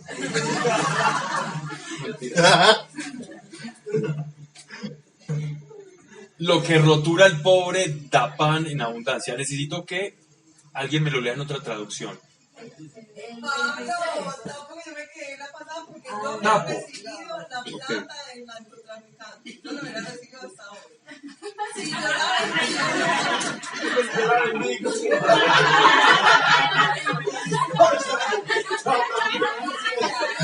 Pero ¿por qué? O sea, yo no hubiera recibido la plata de cualquiera que me lo mandaba. Yo no hubiera podido ser versículo literal.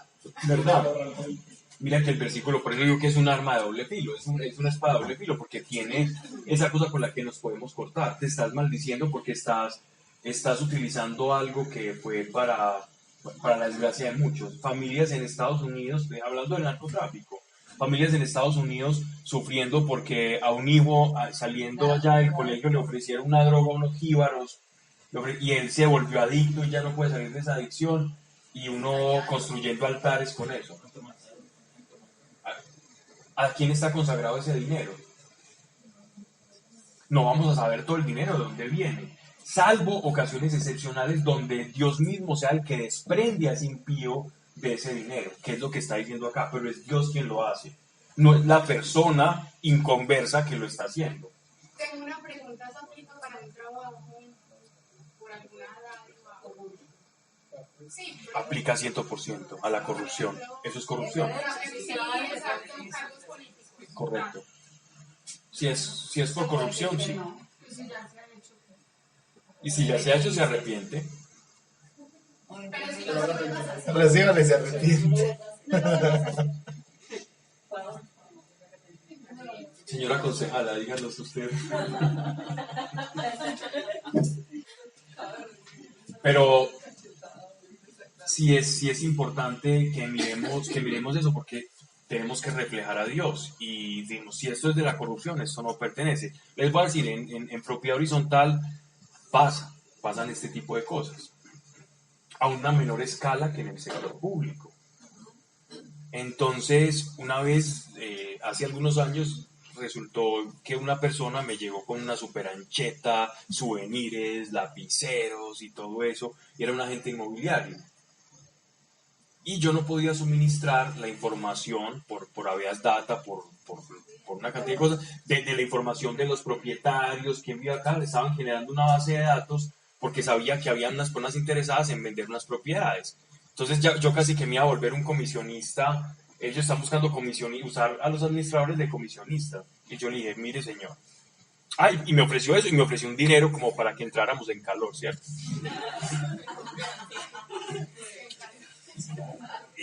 Pues me dice, no, mire, esto es muy bueno, esto es con las administraciones, esto es como un regalo de tal y tal entidad y todo eso. Nosotros pertenecemos a la lonja y aquí como en cooperación entre amigos. Le dije, mire señor, yo voy a hacer de cuenta que estoy en un bucle temporal y que no lo he visto a usted, ¿cierto? Que no veo eso que me está regalando, esos lapiceros y eso que me está trayendo. Voy a hacer de cuenta como si hubiera quedado en ese bucle temporal y en estos 10 minutos usted nunca hubiera ingresado a esta oficina. Y el tipo me diría, este tipo que me está diciendo. Y me lo dijo, ¿cómo así? No entiendo. Y yo, devuélvase ya porque no voy a aceptar ese tipo de ofrecimientos que no están acordes a lo que yo hago. El tipo se devolvió y jamás volvió. Entonces, ante ese tipo de cosas, eso es lo que nosotros debemos hacer. Para mí eso era muy fácil porque era una tontería y tampoco era algo muy significativo. Pero no podemos reflejar a Dios y hacer eso. No podemos. Coherencia. Si lo hemos hecho, si lo hacemos en mayor o menor medida, pues Señor, perdónenos y la próxima no lo haré. Y listo. Y arrepentimiento de verdad. En el sector público es muy difícil hacer eso, pero ahí es donde, en la dificultad, la verdad, está el valor y lo que va a crecer tu corazón. Pero es verdad, a mí, por ejemplo, Eso le pasó a mi hermano. Mi hermano Andrés Lorenzo veníamos viajando por La Pintada, ¿cierto? Y Andrés venía en su Fórmula 1 Chevrolet de 1500 centímetros cúbicos, arriado pasándose las tractomulas, ¿cierto? Y se le acercó y él tiene el mismo problema que yo, que cuando vemos un policía de tránsito nos toca recitar todo el evangelio porque yo no sé qué me produce ese traje, ¿cierto? Y no es nada bueno, pues. No es un fetiche, no me produce nada bueno. Y el problema, entonces, que él le pasa, pero como que es más respondón, y se le enojó al policía, entonces el policía le dijo, bueno, entonces dígame qué hacemos. Como dejando ese interludio, ese lapso para, venga, únteme la mano, como se dice vulgarmente. Y mi hermano dijo, no, yo pago la multa, yo cometí la infracción, yo la pago. Y así es que debe ser, la cometiste y entonces pagas tu multa. No tenés que hacer eso, participar de esa corrupción y seguir incrementándola, ¿no?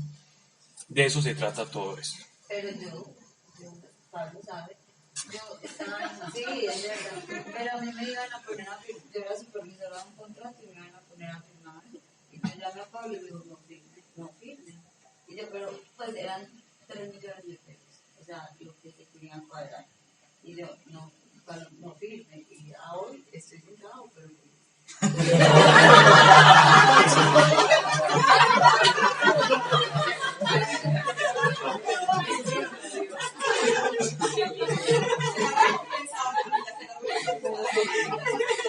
y cuando me iba a ir, todo el mundo me decía, usted, pues, o sea, hasta la misma gente decía, nadie tiene, pues se dieron cuenta. Y pues yo salí contenta conmigo mismo. Sí, más que la tranquilidad. Y después, bueno, no siempre la recompensa es inmediata. sí, no tengo aguantado. Alguien que me lea el versículo 23, por favor. En los campos de los pobres hay comida de sobra, donde hay maldad, todo se pierde. Es lo que está diciendo, lo que estábamos hablando, ¿ok? Versículo 24. Odia a su hijo el que da paz la vara. Odia a su hijo el que da paz la vara. Esa es la vara de castigo, pero entonces vamos a leer en otra traducción. Quien no usa la vara no quiere a su hijo. Esa es la vara de reprensión.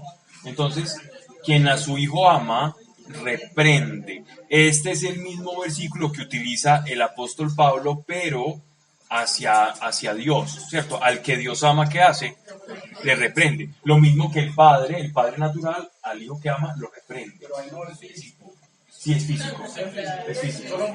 La vara. Lo que pasa es que la vara es el símbolo de reprensión, pero la vara no es que lo vas a flagelar. De pronto es menos físico en boca del apóstol Pablo. Acá sí es más... Sí.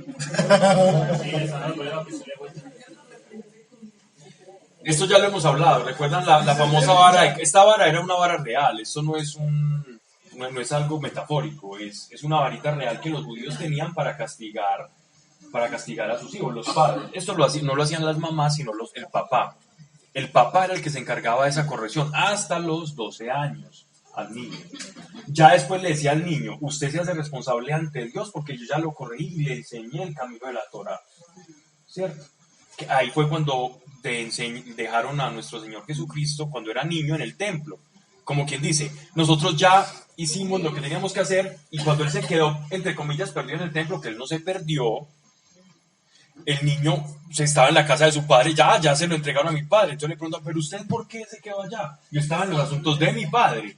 Miren que Jesús era tan respetuoso y tan coherente con la ley que ven eso como un acto de grosería de un niño caprichoso.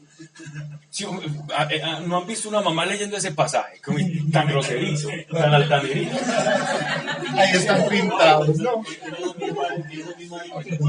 No, ese también, pero cuando dice tan altanero, como es que dice que los asuntos de mi padre y María toda preocupada y José tan desconsiderado y el hijo de Dios tan desconsiderado. Claro, pues que apenas tenía 12 años, tenía que crecer. No, en lo absoluto. En ese acto, a Jesús estaba entregando José su paternidad y la paternidad se la entregaba a Dios como era la ley, como la ley lo estipulaba. Y Jesús, cumplidor de la ley, hasta las iotas, hasta lo que traducen al castellano como las comas, hasta los yots, hasta esos que es en el alefato hebreo, es la letra más diminuta. Entonces por eso dice que hasta las comas de la ley él las va a cumplir. Él cumplió la ley y él estaba en los asuntos de su padre. Ya su padre no era José, era el padre, era Dios. Él estaba en sus asuntos. Pero nosotros lo entendemos desde un punto de vista demasiado consuetudinario, demasiado de la costumbre humana, y él estaba metido en su propósito, completamente muy diferente a lo que era una familia tradicional. ¿Sí ven la perspectiva cómo cambia? Dice,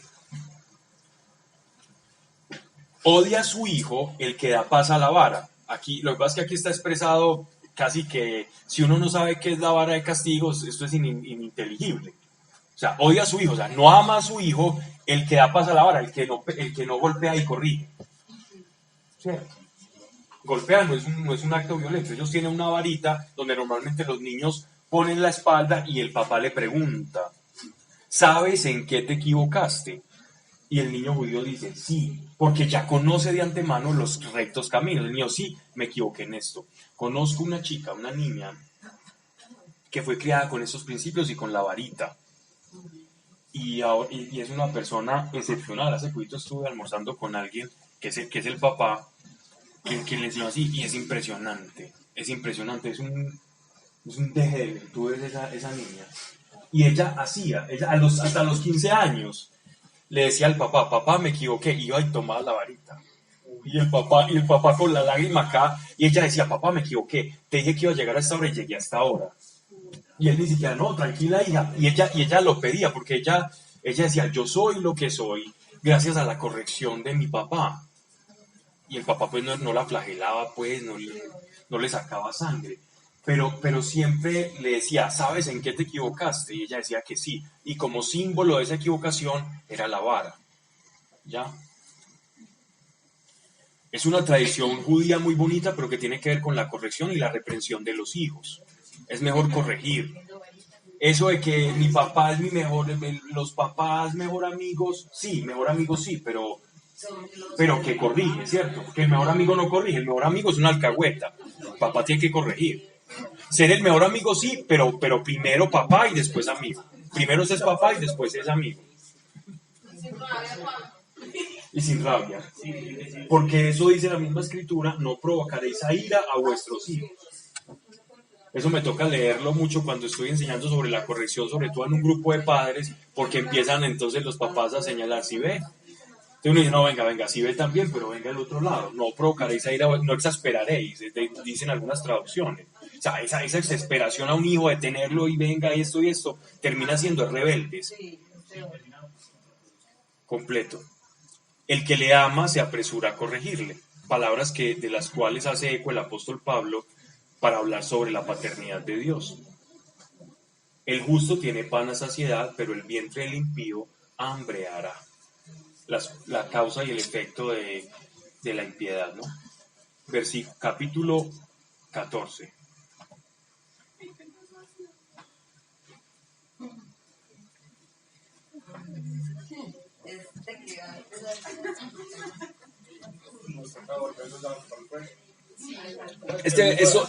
Esta serie de versículos son importantes porque nos van a plantar a nosotros como en lo que es como nuestra actuación moral frente al Estado, frente a las normas sociales, ¿cierto? Dice, versículo 1. La mujer prudente edifica la casa. ¿Qué es edificar?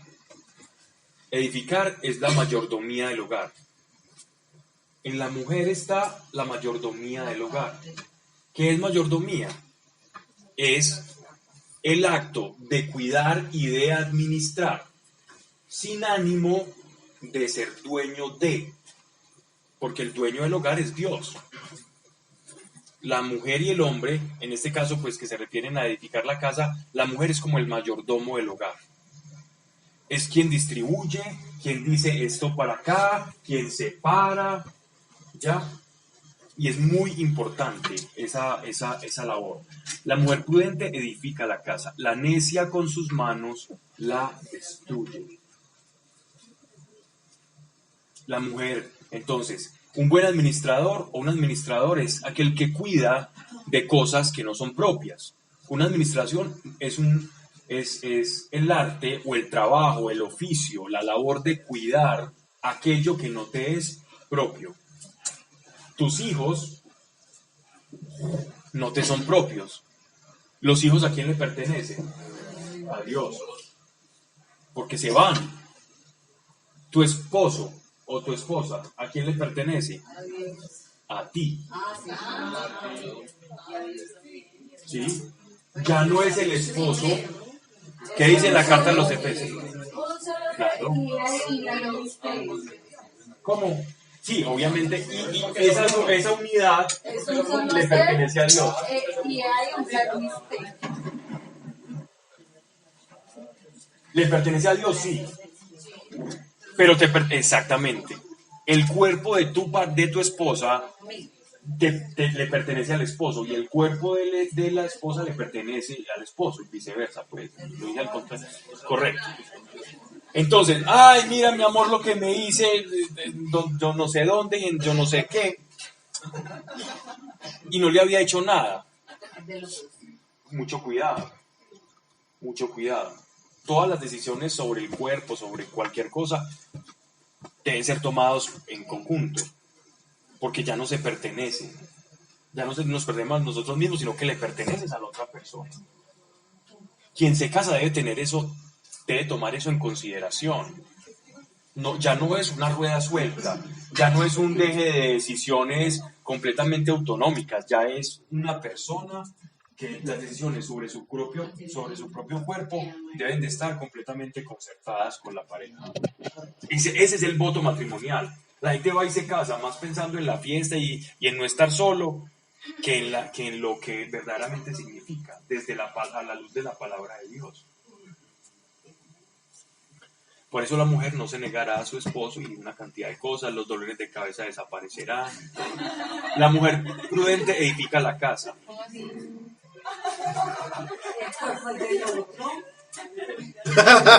Eso no lo digo yo. Eso es un pequeño chascarrillo que utilizo, pero eso es simplemente lo que dice la palabra, eso lo está diciendo la palabra. Yo no estoy diciendo nada por mi propia cuenta. Me escudo en la palabra.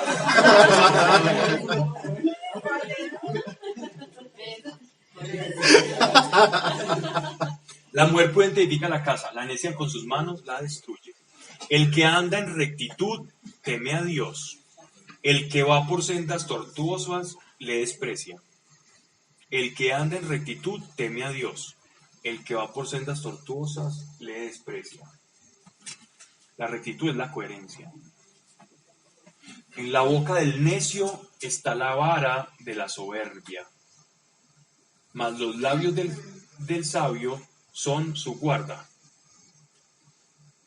Sin bueyes el granero está vacío. Todas estas sentencias son con base a la mayordomía y al buen uso y manejo digámoslo así, de la administración de nuestras vidas en orden a la casa, a la religión y al Estado. Sin bueyes el granero está vacío. Por la fuerza del buey hay pan en abundancia. El testigo fiel no miente. El testigo falso profiere mentiras. Busca el petulante la sabiduría, pero nada más para el prudente es fácil alcanzarla. No puedo pretender soberbia y sabiduría al mismo tiempo. El soberbio nunca va a alcanzar la sabiduría, va a alcanzar conocimiento y camuflará su conocimiento con sabiduría, pero el conocimiento y la sabiduría pueden ir cada uno por un riel diferente. Son dos trenes que van por vías completamente diferentes. Y si hay conocimiento y si hay sabiduría, pues muy bueno, porque ese conocimiento lo vas a poner en función de los principios de la sabiduría. El conocimiento se mide por elementos y simplemente por el saber. La sabiduría se mide por la aplicación de los principios ya conocidos. La sabiduría es, pues, la aplicación de los principios. El conocimiento es tener muchos elementos, muchos juicios, muchos detalles y muchos saberes.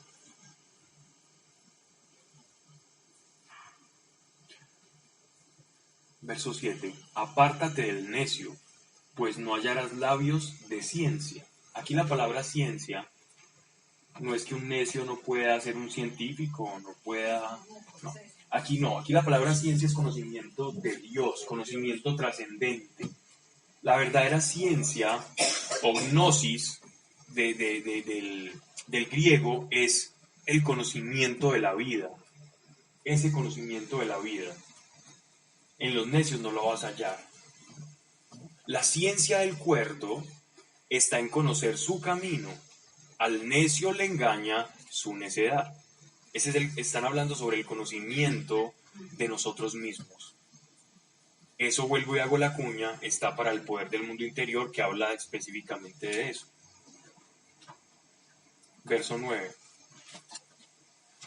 El necio desprecia el pecado. Entre los justos habita la benevolencia.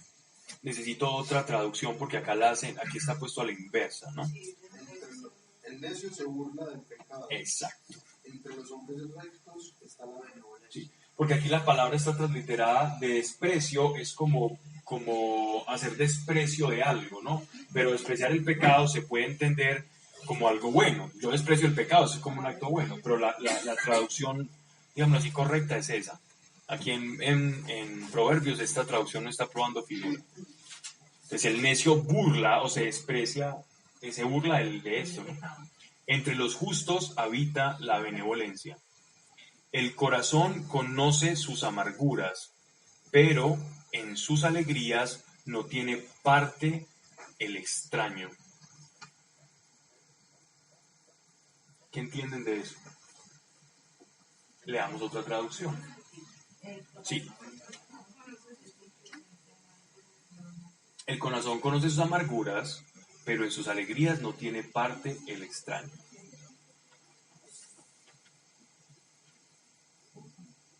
Eso tiene que ver con el compartir. Leamos ese versículo. Más o menos. Versículo 10. Leámoslo en una como la que tú tienes. El corazón conoce sus propias amarguras y no comparte sus alegrías con ningún extraño. Como cuando uno está ahí contando con los problemas. Cuando uno es guardado, es prudente. ¿O no? El extraño es una persona fuera de la fe. Para nosotros aplicaría en ese contexto. Entonces, mire, el corazón conoce sus amarguras, es decir, sus heridas. Las heridas o lo que llamaban los judíos el quebranto de corazón. El judío ve el corazón del hombre como, digámoslo así, como un todo, ¿no? Como un todo del cual se desprende la manera en que nos comportamos. Ese todo o ese corazón puede estar fracturado o fragmentado. ¿Qué fragmenta un corazón? Un corazón se fractura o se fragmenta por heridas que va recibiendo. Y ese corazón, que debe ser uno, se fractura, por ejemplo, con una herida del pasado. Voy a poner casos violentos. Una violación, por ejemplo, fractura el corazón. Una persona que te haya dicho una palabra en tu infancia muy brusca sobre algo de tu destino o porque te equivocaste en algo y te hayan sentenciado. Eso fractura el corazón. Y eso es un corazón fracturado. Por lo tanto, ese corazón, esa persona conoce sus amarguras, pero en sus alegrías no tiene parte el extraño, lo cual quiere decir que nosotros conservamos tanto las amarguras conocidas, pero la felicidad pero con los seres queridos, es decir, como con la esfera del ser querido. Pero aquí más, borremos esta parte de la alegría, de compartir la alegría con el extraño, sino vámonos al conocimiento interior, al conocimiento del corazón, que es lo que importa aquí en este verso. Y entonces es que muchas veces nosotros lo que tenemos que hacer en consejería es llevar a las personas a que conozcan eso o aquello que ha fracturado el corazón, porque hay promesa para el corazón fracturado. Y es la promesa que está en Isaías 61. Y es que Él ha venido a sanar y a vendar a los de quebrantado corazón. Entonces, el descubrir esa amargura o ese quebranto que el corazón sabe, porque lo conoce, porque lo vivió, va a ser un gran paso para pedirle al Señor, por su promesa, que nos sane ese corazón quebrantado. Eso es importante, sobre todo los que estén en, sanación de corazón o que estén, es importante llegar a esos puntos. Pero ustedes a muchas personas pueden tener muchas. Sí, claro. Un padre alcohólico, maltratador, una mamá ausente, tantas cosas en la infancia van generando fracturas. Y eso después en qué va a repercutir en nuestra relación con Dios. Una mala experiencia de papá va a repercutir en la manera en que nosotros nos relacionemos con nuestro Padre de los cielos. Entonces primero Él tiene que sanar esa fractura de ese corazón quebrantado para que nosotros gocemos de una buena relación con Él. Porque si no, siempre va a quedar esa desconfianza hacia la paternidad incluso de Dios. O vamos a pensar que cuando vamos a hacer algo malo, Dios nos va a caer con todo el peso de la ley cósmica. Vale. Voy a terminar porque ya son las 33. Entonces voy a terminar aquí simplemente este pasaje. Quedamos en los Proverbios del 14. Para continuarlo una vez tengamos alguna dificultad y usamos como en Proverbios.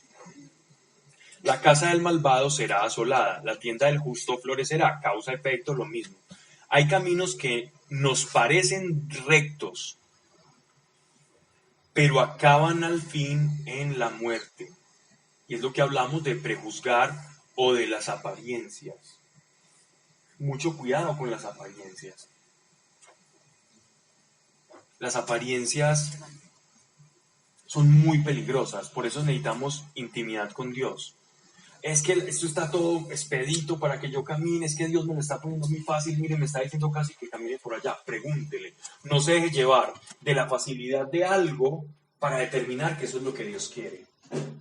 Si algo se te da fácil, no necesariamente es porque Dios quiere, no necesariamente. A veces sí. Exacto, entonces tenemos que tener cuidado y por eso siempre debemos estar en sintonía con Dios. A veces Dios quiere cosas que incluso nos van a costar en la carne. Dios quería que yo fuera, por ejemplo, a determinado país a predicar. Y ese día, por efectos de relajamiento, pues me dejó el vuelo. Entonces mi mente cómoda, statu quo, dijo, no, Dios no quería, claro. No, pues ya para la casa. Y bueno, pues sí, ya tengo más o menos 5 días desagendados, me va a quedar mucho tiempo libre, feliz. Todo obra para bien de aquellos que le amamos, pasa nada. Entonces uno empieza como a justificar, ¿no? Hasta con versículos. ¿Y qué ocurrió? Que yo pensé en eso mismo. Yo sé que Dios quiere que yo vaya, ya me lo había pedido hace muchos años, a este lugar. Llego, me devuelvo de allá del aeropuerto, tuve que pensar, hice la del bobo, me devolví y mientras medité en el taxi, mientras llegaba otra vez a la casa, llegué a la casa y llamé a cualquier aerolínea para ver si habían cupos y salía. Y pagué para irme al otro día por la mañana. Entonces, no necesariamente lo fácil es lo que Dios, es la voluntad de Dios, no necesariamente. Así que preguntémosle primero, ¿listo? Dice, aún en la risa hay aflicción de corazón. Aún en la risa hay aflicción de corazón. Si no, pregúntenle a Héctor Lavoe. Y a la alegría sucede la congoja.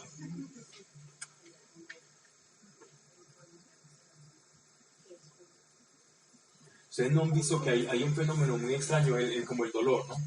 Hay un fenómeno muy extraño que después de que te reís a las carcajadas, se produce un efecto vacío. Una descompensación.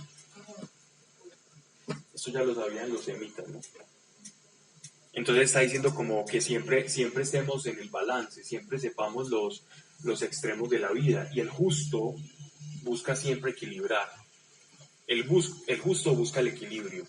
Dios busca siempre el equilibrio para todos. El insensato tendrá el fruto de sus obras, y de él gozará también el hombre bueno. Causa-efecto para sellar esta serie de proverbios hasta el capítulo 14.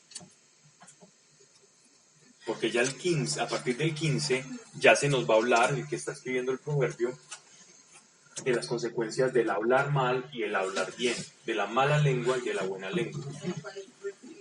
Quedamos en el capítulo 15. Proverbios 15, para que me lo anoten allá, para que cuando haya algún lapsus...